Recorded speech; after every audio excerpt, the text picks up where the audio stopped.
Hello, everybody. Finger guns for the last time in 2020. It is Cairo Destiny Tuesday Night Live at 9 o'clock, and it is a special night. What's up, Butch? It's a special night because it's our last time for 2020. We started this way back when, in I believe the end of March, when we were just trying to give you some info on COVID-19, and now you need no more info. You know everything there is to know. And it's really about getting the most out of your life, out of your experiences. And tonight, Brett, is sort of a look back and a culmination, not about 2020, and not even about the negatives of 2020, but really about what people have accomplished and really what's important for what's possibility thinking for 2021. Yeah, absolutely. I think it's about, listen, there's only so much you can control in your life. So you can only focus on the things that you can control, and you can't focus on the things you can't control anyway. So tonight to me is about how do we change our perspective from letting things go of what we can't control and focusing on going forward into a new year, a new start. Everything is different, everything is new, and focusing on what we can control, our thoughts, emotions, our action steps. Because listen, this pandemic, this thing is going to be around probably another 6 to 9 months, hopefully quicker, maybe. We don't even know. But even with all of that, the world has changed. It's completely different. So our thinking has to be different. And with that, there's a lot of opportunities, which is how we started this whole thing back in March when we started doing these Tuesday Night Lives. We said, okay, there's a lot of opportunities here, even though it's kind of crazy and chaotic. Always look for the opportunities. I say that again now as we come full circle and we talk about next year is what can be different? How can we do things better? How can we do things different? And as a result of that, that allows us to grow. That allows us to see things and think outside the box. And that's how we change. We can't keep doing it the same way because you get stuck and you don't grow and you sit on a plateau for a long time. Right. Remember back, one of our first speakers was Bill Estad. Yeah. And what he had said was that so many people were calling him saying, I wish things were just back the way they were. And he said, do you? Right? You think about it. You've learned coping skills. You've learned to adapt. Some people have had to unfortunately let go of a bunch of employees, doctors, go back to work, change your office hours, whatever. And you're more profitable. You're seeing more people in shorter amounts of hours. I mean, you're really seeing what's possible when you're super efficient. Yeah. Some people, their profitability is through the ceiling. I know from my practice, our profitability model changed with different amounts of employees and different amounts of hours and different types of training and the way we're doing things. So many of you have broken records. So many of you have gotten to connect back with your family. You've had meals, you had lunches and dinners sitting at home with your kids that you haven't done in decades. You've played family games, you've put away the cell phones, you lost weight, you started exercising, you started walking, you started reading, you started cleaning, you're purging. There's lots of positives. By the way, for those people who are willing to embrace the change. And then there are a lot of people out there who kind of put their thumb in their mouth and got caught up and swept up and said, woe's me, this is the way it is. There's nothing I can do about it anyway. And I'll just try to deal with it and get through and whatever. And for those people, it wasn't a great year. For our members, because it's a tribe of people that we talk to on a consistent basis, it's a family. So everyone's bouncing ideas off of one another and we're not on an island by ourselves. And when you're with other people, you see what other people are doing and how they're behaving and what their thought process is. It became like one big mastermind. And with that, people embraced change. And hey, if he could do it, I could do it. If she's doing it that way, I'm going to do it that way. And that's how it began to work. But if you're there by yourself, then it's a lonely place. You get kind of, you get stuck in your own headspace, if you will, and that's not the greatest place to be. So tonight, we thought we would change and help by asking better questions. You can ask yourself better questions. How can we change your own perspective to start to open yourself up again, begin to dream again, to dream about what's possible and unlimited thinking versus what it appears to be now, because it's not going to last forever. It will definitely change, but there's a million things that we certainly can do to foster that, to accelerate that, and really get out of your comfort zone, have some fun with this. And it really starts to get you thinking again and get creative again. And as a result, that's how people grow, right? Embrace the change. That's what it's all about. Right. So let's just say in general, what we recommend is that you look back on 2020 with a different lens. and you look at it through a what did I accomplish lens, and start with what am I most proud of, right? So if you were gratitude journaling, or you were journaling, or having a team meeting or something for the end of the year, maybe tomorrow before the new year, and sit around with your team, even with a big whiteboard, and just say, what are we most proud of professionally? And then do it yourself. What are we most proud of with our family? What are we most proud of financially, spiritually, health and fitness, parenting, friendships, whatever it is? What are you most proud of? Let's finish really starting to change the focus on a positivity, and not just the politics and the COVID and the this and the divisiveness, and really about, wow, I got to tell you, I'm pretty proud of myself for blank. And if you could start to really see yourself in the mirror as someone who's action oriented, someone who's a good decision maker, someone who didn't stay down for long, even though maybe you got down a little bit or you got scared a little bit, but you didn't stay there. You either reached out to Chiro Destiny and you got some help, you reached out to your coach or your friends or your mentors, whatever it was, and got some help, and you didn't stay down. And that's what we started to see with practices going through the ceiling. And so many of our guests for Tuesday Night Live had said their members are breaking records. They're breaking records in their own right. Some people are writing books. Some people are sending out new videos. The creativity has been amazing. So again, let's go with what are you most proud of? So before we move on, Brett, what are you most proud of for the year? I think I was most proud of recognizing early on that things were going to be different. And so we sat down as a staff early on and we said, okay, if this is going to be the way it's going to be, and we still want to grow our practice, what are some changes we need to make? And everybody started to say, we need to do this differently. We need to shorten this amount of time. We need to change this staff member out and so forth that was hanging on that shouldn't have been there. So we started to make all these different changes in our practice. We started to communicate more to our community about what we were doing to boost immunity. And I think the biggest change that had the most impact on our practice was, I'm a pretty philosophical guy to begin with, very subluxation-based, correction-based, wellness-based, all that stuff. But it forced us to be even better and more efficient in our communication in terms of how great chiropractic is and what it can do for people in terms of their immune system and how healthy they can be and all those wonderful things. So as we started to project that out to our community and inside of our practice, people weren't just dropping like flies. They were coming in more. Families started to come in more. And we said, okay, this is one of the ways to be healthier, right? And people started to embrace that. So it forced us to do a better job with that and our communication skills that really helped to grow our practice. I was super proud, and I was super proud that my staff jumped on board with that. It was really their idea. I mean, and they brought it to the table and we did it as a group. And I think it was pretty cool. How about yourself? Well, I have to say my team stepped up. Yeah. I'm proud of what we created together, because we did have to furlough a bunch of people in the beginning. We were a little top heavy, and where we had two front and one front handled it. We had two people on the floor, one person on the floor handled it. They volunteered to work more hours. At the beginning, they had to take pay cuts. They didn't say boo, and they were willing to work more to make less because they believed in it. They believed, what we say, they believed the color of the logo. Right? Is they were not just using it as a job. It really was a family. It really was a team. And it really was a career to them, where it wasn't just a place they got their paycheck, but chiropractic mattered and the patients mattered enough to them to self-sacrifice for the greater good. Yeah. And that feels good when you create that after, January is my 25th year in practice.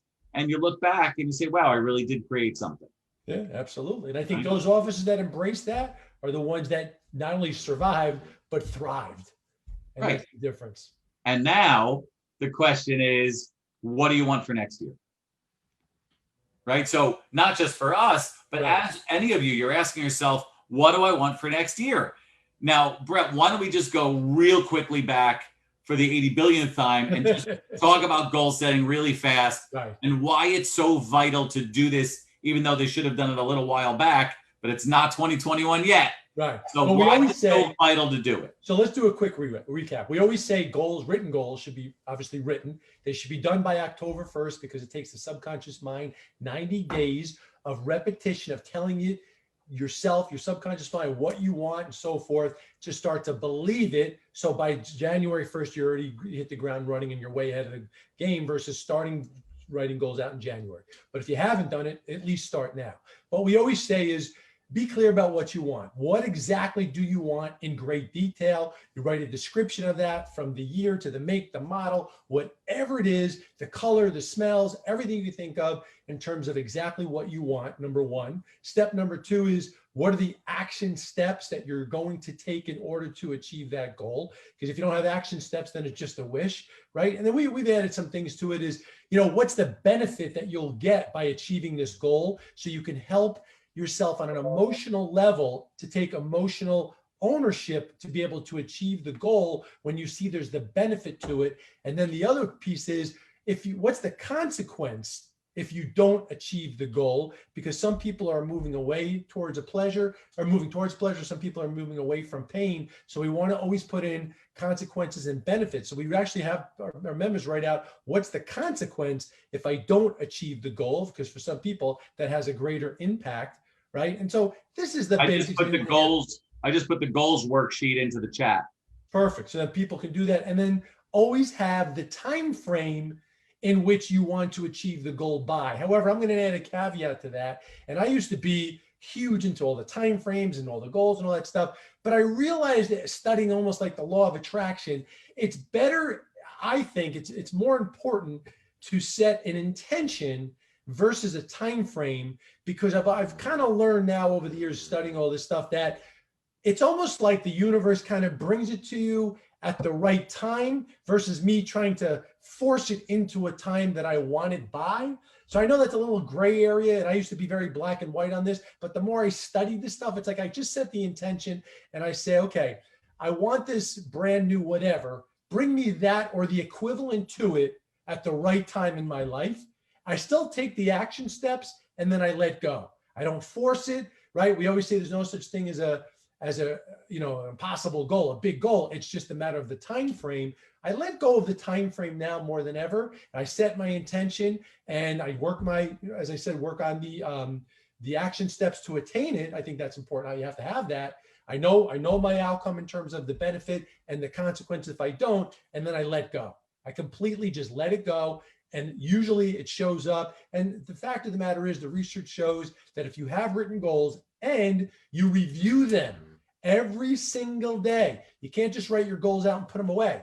I review my goals as part of my morning routine, my hour power, every single day. So if they're at the top of my mind always, and I've layered in my action steps into my calendar, so I know I'm taking the action steps, and invariably you're going to accomplish probably 80 to 90% of the goals. Yep. And the ones that you don't, either you can change them, maybe they're too much, too little, or depending on the time frame as well, and then detach from the outcome. And I want to add the part of goal setting that really was the most impactful for me over the years was the old Tony Robbins moving from pleasure, moving away from pain. Yep.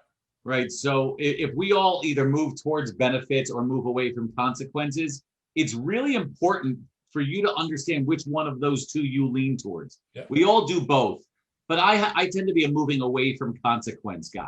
Me as well. Yep. Right. So if I am trying to motivate myself towards a specific action, you telling me the benefits about something is not going to sell me on it. Right. But you telling me what I'm going to avoid, for instance, I'm a passionate golfer. Right. If you told me that getting adjusted throughout my life is going to keep me on the golf course in my 80s and 90s, I'm going to be much more apt than you telling me how healthy it's going to make me.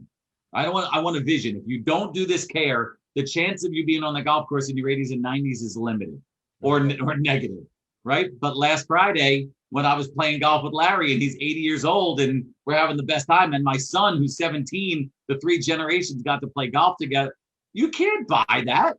Right. So if I could get those visions of what I'm able to do because of that and what I'm able to avoid because of a specific behavior, knowing that's really going to be helpful. Mammalese, we love you, bro. He wrote that he agrees with not adding the time aspect and the focus and intention. We think it's an important distinction. You want to have some time frame to be able to at least chunk down the action steps so it doesn't just sit there. As long as you're willing to break it down into those action steps, then like you said, understanding the law of the universe does come into play there. 100%. And you have to understand something. You can't just put down a wish list. You have to take action. Tony Robbins talks about being action oriented all the time. That is a major piece to this. And the more action oriented you are, more likely the more successful you will be with an intention. And there's a significant way to do it. Right. And I loved knowledge is power, Yep. but knowledge without action is powerless. Right. Exactly right. Right. Exactly. So one of the other questions we talk about is tolerations. Yep. And when we get to the end of the year, and specifically the beginning of the next year, we always give our members something called the clean sweep exercise, because we want to take almost an inventory about where you are in your physical space, your personal life, your health and fitness, etc. But having tolerances is like that old bag of rocks, right? So throughout the year, you collect these tolerances. Like everyone uses their how dirty their garage is as the best example of a tolerance. Every time you pull the car in, you're like, oh, I can't even look at it. So you start to leave the car out in the snow rather than look at what's going on in the garage. How do you help people to move away from the sort of hiding their eyes about the tolerance, meeting it head on, and then conquering it? I think so they're taking rocks out of the back. Yeah, I think the big thing is, one is identifying it, that people don't even know it's there because they've gotten so used to it. So one of the exercises that we have our members do when we're coaching them is, I like to have them make a list of everything they're tolerating in their personal life, and everything, and I mean everything. I want it all listed out, from a stain on the carpet to their closet in their house is overflowing with clothes they don't even wear anymore, to whatever. So I do that personally, and then I have them make a list professionally, and then we put dates that we're going to wipe out the toleration or remove the toleration next to each one of them, and then week by week we start hitting it. But what the first thing is awareness. They don't even realize what they're tolerating, right? Or that may be stopping them from growing their practice. Or for me, as an example, I remember years ago when we went to a seminar. This is you and I had just met. We were teaching at a Parker seminar. Very early on, we were doing the Eye of the Tiger presentation. And I remember I had some suits that I brought with me to Parker, a couple of older suits. And I remember Larry jumped on me the minute we were there. I'm like, it's Parker. No one knows me. I'll just bring these suits. That was my mentality back in the day. And Larry jumped on me and said, your suit's about 5 years old, right? A little out of date, didn't fit right. It was the wrong number of buttons, whatever it was. I'm like, oh my God, I was so embarrassed. And I remembered what I did was, as soon as I came home that Sunday, I literally ripped apart my closet. I threw out every freaking suit, tie, shirt, anything that was outdated, wasn't wearing, didn't fit, whatever. I had a pile of clothes like this, give them all to Goodwill. And within probably the next 2 to 3 weeks, brand new suits came in, new shirts. My wife picked a couple things up for me. I said, and all of a sudden, when you remove tolerations, because nature abhors a vacuum, right? When you start to eliminate these, you increase your energy for what you want, you increase your capacity, and you increase your ability to bring new things into your life with a newer energy. And that's exactly what happens. If you don't believe me, try it, but that's exactly what happened. And it was a lesson for me. Now we do that all the time in your practice, right? We just put in a new wood floor. I've looked at the same carpet for 15 years. It finally got to a point, it was threadbare, it was terrible. And I'm like, I've been tolerating this for too long. So that was my big thing this year. We ripped up all the carpet in my office. We put down all new wood floors. It looked so much better. We got compliments, and again, these are things that my coach made me aware of. So that's what we do with people. And then we hold them accountable, our members, by assigning dates they're actually going to complete the toleration and get it out of there. And they do it 1 week at a time, several at a time, whatever it is, until it's done complete. Yeah, one of the things that we spent a lot of time coaching the fourth quarter this year was that people seem to be making it harder than it needs to be. Right. Right. Practice is not that complicated. It's not that difficult. It's very repetitive in a lot of ways. Once you master a skill, you own it. So I use that toleration list for myself and for our people that we coach to also remember that life can be a lot simpler. Yeah. We can calm it down. We could take away some of the clutter and take away some of the things that are impeding your growth, whether it's relationship wise or whether it's financially or practice volume, practice growth, etc. Another question, I like to ask kind of around goals and how things will be different is always this: what needs to change to have the greatest impact on your practice? If we keep it to practice for a moment, what's the greatest thing, behavior, whatever, that needs to change in 2021 for you as a member or person, a chiropractor, that will have the greatest impact on your growth as a practitioner and as a practice? So it could be one or more things. I like to ask that, and it gets people thinking a little bit, and I'll have them put pen to paper. And there's some things that they know they need to do, but maybe they're afraid to do it. Maybe they're not sure how to do it, so they don't take action. And then we work through that. But if I said to somebody, what's the one thing that if you could change, right, for next year, both on a behavior level and in your practice, whether it's an action step, whether it's a procedure, whatever it is, but to have the most impactful, biggest change that will open up the floodgates in your practice, what would that be? And people it starts to open up. It starts to get them thinking again. And what I love is the people who answer with a headspace response and not a do step. Right. When they think it's, I got to change my ROF, or I got to buy that other table, right, or I got to do this piece of computer technology, or I got to do this marketing social media thing. Those, all right. But the ones that say, I've got to become a better communicator, I've got to be more confrontational, I've got to be willing to get rid of that person, or I got to clean my act up, or even for themselves, I got to lose weight, I got to look better, I got to present myself better, I've got to show up with a little more, I'm a little, burnt out, a little, I've been there 20 years, 15 years, I got a little distracted, I wanted to go, open up a 7-Eleven. Like, what? Get back in there. So the people that blame or at least take responsibility on the headspace aspect, I love that response, because now I know that they understand that your beliefs create your current realities, because of what you act upon is what you feel and what you think things are. Yeah. And those are the people who have the biggest breakthroughs, right? You might Rapid. Right. You might be afraid of something. We all are. There's things that we're hesitant to do. We're afraid there's an emotional blockage somewhere. But the people who have the biggest breakthroughs rapidly and grow their practices the fastest are the ones that get emotionally honest with themselves. And I know this, for some people, this might sound a little out there, but the people who are emotionally honest with themselves and they're not sure how to do it, but they know they need to, we help you work through that. And when you do, man, the light bulb goes on, the floodgates open, and the how-tos, the procedures, that's the afterthought. That's actually the easy part. The stuff that stops people the most, or why people are on a plateau, are the emotional blockages. And as you said, I agree with you that when they get honest with themselves and us as their coach, that's when it starts to happen. So I can't really say that strongly enough, that if you're willing to step out of your comfort zone and willing to make a change, and that emotional change, right? Just get it out there in the opening. You'll be surprised how quickly things will happen for you. So I want to go in another direction, because the question that we've gotten really commonly when in the fourth quarter we started talking about goals and really, holding our people's feet to the fire. So you got to be willing to just go for it. Doesn't have to be perfect, right? But just put something down, get something on paper. And they say, well, how am I supposed to set goals if I don't even know if I'm going to be open or closed next year? I don't know if the government's going to shut me down again next year. I don't know the vaccine, the this, the that, and the chatter starts, right?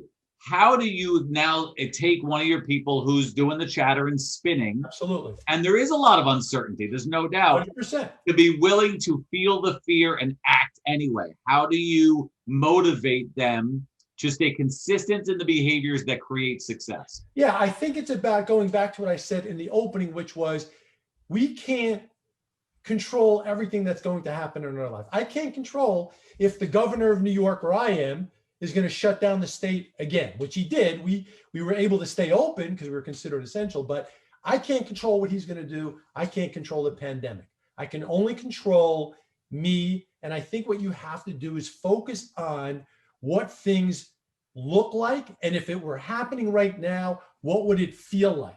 So I get people to start to focus on what your practice looks like if it was exactly how you wanted it to be, right? The number of people you were seeing, forget about what the government does. Forget about any philosophy that you don't have. Let's start to focus on, if I handed you a magic wand, here you go, and you could wave the magic wand, and I helped you get really clear about what your practice can get to.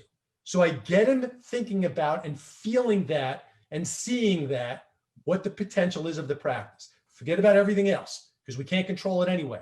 What we can control is how we feel about things. What we can control is what we see in our mind's eye. Remember, your subconscious mind can't tell the difference between something real and something imagined in great detail, which is part of goal setting. So I get them to have fun with this. I get them to start dreaming again. And I get them into that mode. And we start to then get clear about if all their goals came true and they were living the life that they say they wanted to live, except they were living it now in the moment, what would they see? How would they feel?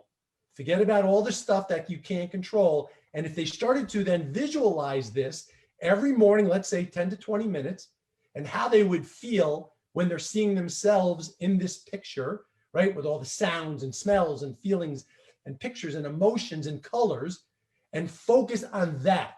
And invariably, what typically happens is, little by little by little, as your subconscious mind begins to believe it because you're seeing it, you're feeling it, you start to buy into it.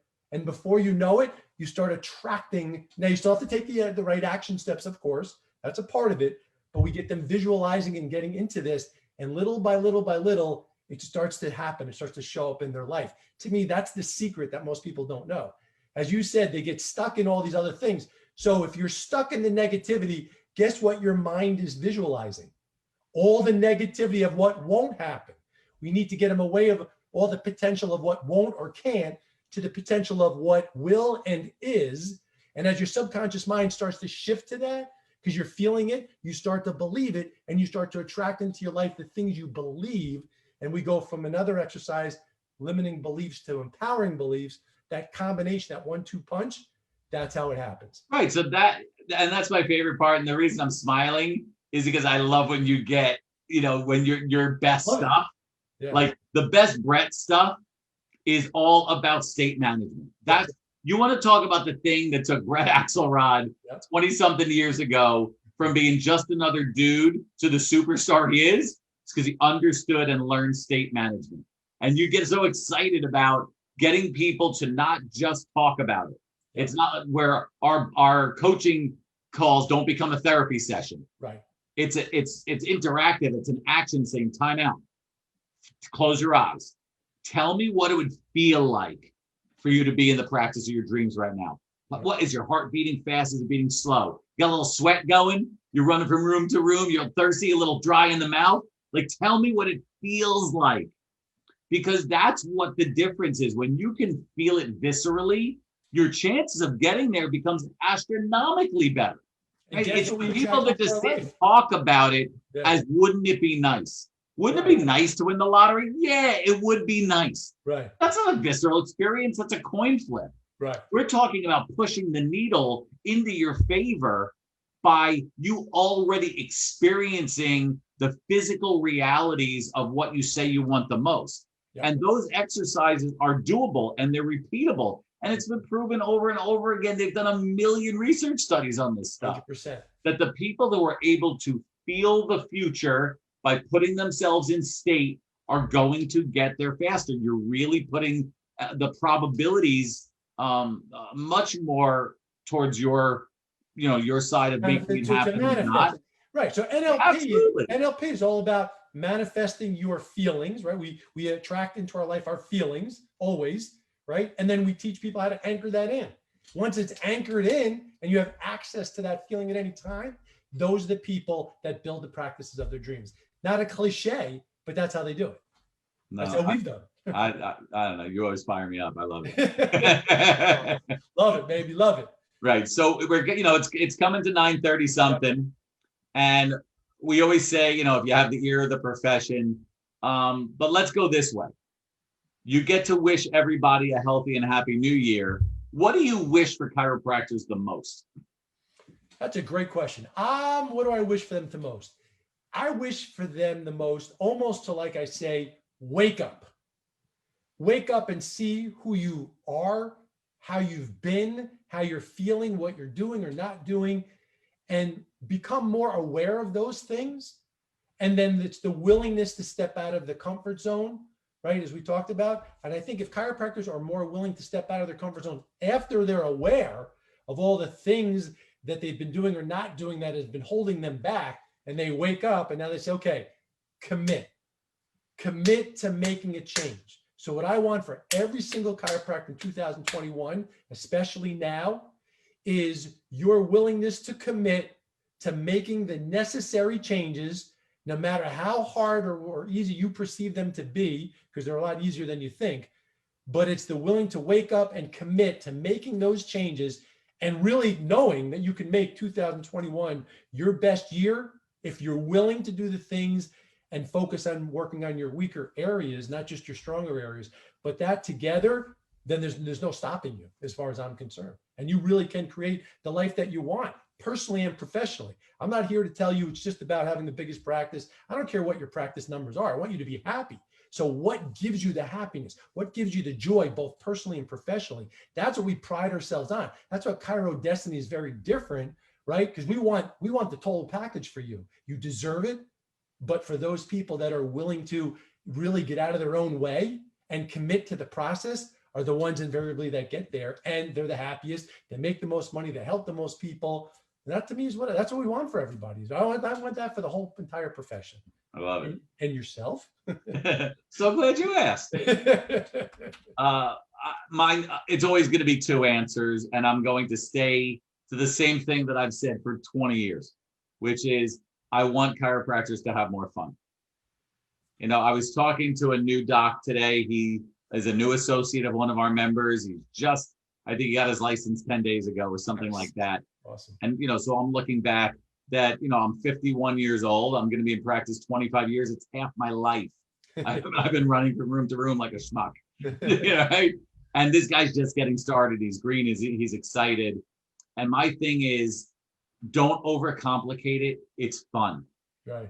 And I was just telling the story about, I was adjusted since I'm born. I'm not like the typical dude. And if I had to do it all again, knowing everything I know, I would go back to chiropractic college right now, start over day one, wouldn't even hesitate. That's how much I love it. Yeah. And for anyone to love their career that many years later, love it, is a dream. Yeah. You think Billy Joel really wants to sing Piano Man one more time? It's like the same thing. It's not about that. It's what you're doing in community, the impact you're making. So I just want people to see it as fun, as exciting, as it doesn't have to feel like work if you don't want it to. It doesn't have to feel repetitive if you don't want it to. You really can embrace the relationships. You can embrace the impact you're making in a community. You can you can focus on the impact you made on a little kid. I adjusted a little buddy, a 2-year-old today, and, he's just starting to talk. So, it's just adorable. And he gives you a big hug after. It's just, you're making an impact in so many different ways. And even from before, the way my team stepped up, the way our Chiro Destiny team stepped up this year, yeah, it was uncanny. Yeah. We did virtual seminar for the first time in all the years, and we pulled it off. It worked. Our people got all the CAs, yeah, the CA training we're doing. I mean, we've just seen some great things. So we want happiness for you. We want it to be fun. Yes, it requires some work, and that's what doesn't. But if you want to get better at anything in life, it requires work. Yep. Right? But that work doesn't have to be the doldrums, because the reward is unlimited. It's big money. It's big freedom. It's big happiness. It's living a big life. Whatever you want is possible. There's no ceiling. Right. It's one of the reasons I love what we do. There's no ceiling on it. That's right. It's not like you're sitting in a cubicle and you're like, oh, I got a salary and that's all I can make, and I get my 1% cost of living raise every other year. Like, forget that. You want to double call us. Right. You want to triple? You want to fix your relationships with your family, or you want to get back into health and wellness and fitness for yourself? Whatever it is, we will help you get there. And it's, we've had such a fun time for another year. It was the end of our fully 11th year as Chiro Destiny. And you and I have been coaching people and working together since 97 Yeah. and just having a ball. Yeah. And all of that's possible for you. So on behalf of, I would say, you and I and the rest of our coaches and our Chiro Destiny team and Larry and, all the other people that have shared the stage, all the other people that have shared, go back and read and watch the other Tuesday Night Lives. We've had some superstars, and if we've even touched you this much at some point this year, then I would say this year is a home run for us. Absolutely. So in closing thoughts, the bottom line is fall in love with chiropractic again. Remember why you started in the first place. And we get caught up in the day-to-day inertia. Let that go, man. Remember why you're a chiropractor in the first place, right? Fall in love with this profession again. And as you said, have more fun in practice. The rest will take care of itself. It just does. With a little coaching for us, by us, for you, there's nothing you can't accomplish. And you watch. 2021, even in the face of craziness, can be, should be, will be your best year yet. So on behalf of everybody, we want to welcome you to next year, because this is our last interview for this year, 2020. I want to say Happy New Year to everybody. Be safe, enjoy, think about some of the questions we asked tonight, hit the ground running for January 1st and on, and it can be a great year if you choose it to, but fall in love again, and I promise you it's going to be awesome. So enjoy. We love you. Have a safe New Year's. Be safe, and we will see you in the new year. See you in the new year. Be well.